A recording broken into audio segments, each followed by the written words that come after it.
అల్లు అర్జున్ తో ప్లాన్ చేసుకున్న fantasy movie చాలా ఆలస్యమయ్యేలా ఉండటంతో దర్శకుడు త్రివిక్రమ్ శ్రీనివాస్ ఆలోగా వేరే హీరోతో ఇంకో సినిమా ప్లాన్ చేసుకోవడం గురించి గత నెల నుంచే వార్తలు విరివిగా వస్తున్నాయి.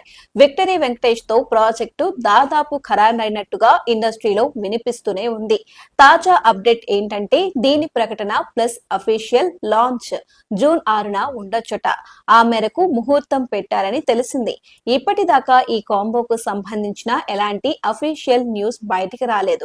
లీకులైనా సరే అవి విశ్వసనీయ వర్గాల నుంచి కావటంతో ఈ కలయిక మీద నమ్మకం కుదిరింది. హారిక హాసిని బ్యానర్ పై రూపొందే ఈ ఎంటర్టైనర్ కు ఆనందరావు టైటిల్ పరిశీలనలో ఉన్నట్టు ఒక సమాచారం. నువ్వు నాకు నచ్చావు మల్లేశ్వరి తరహాలో ఫుల్ ఫ్యామిలీ ఎంటర్టైనర్ గా ఇది ఉంటుందట. కమర్షియల్ ఎలిమెంట్స్ ఉన్నప్పటికీ ఫన్ ఎమోషన్స్ కి పెద్దపీట వేయబోతున్నట్టు సమాచారం. 2026 వేసవి విడుదలని టార్గెట్ చేసుకోబోతున్నట్టు తెలిసింది. ముందు సంక్రాంతి అనుకున్నారు కానీ అదే పండగకు చిరంజీవి వెంకటేష్ మల్టీ స్టారర్ వస్తోంది కనుక ఒకే టైంలో క్లాష్ కి వెంకీ ఒప్పుకోరు కాబట్టి ఆ ఛాన్స్ లేనట్టే. త్రివిక్రమ్ సైతం హడావిడిగా తీసే ఉద్దేశంలో లేరట.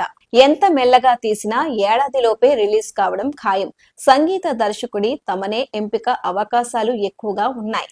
హీరోయిన్ గా రుక్మిణి వసంత్ పేరు తిరుగుతోంది కానీ ప్రస్తుతం జూనియర్ ఎన్టీఆర్ డ్రాగన్ లో బిజీగా ఉన్న తను డేట్ల సర్దుబాటు గురించి చూస్తోందని వినికిడి. వెంకటేష్ తో సినిమా కోసం ఫ్యాన్స్ ఎప్పటి నుంచో త్రివిక్రమ్ ని డిమాండ్ చేస్తూ ఉన్నారు. ఎట్టకేలకు వాళ్ళ కోరిక నెరవేరబోతోంది. మాటల మాంత్రికుడు చెయ్యబోయే వినోదపు మాయాజాలంలో వెంకీ మామ రెచ్చిపోవడం ఖాయం. అదే జరిగితే సంక్రాంతికి వస్తున్నాంని మించిన బ్లాక్ బస్టర్ ని ఆశించవచ్చు. చూద్దాం.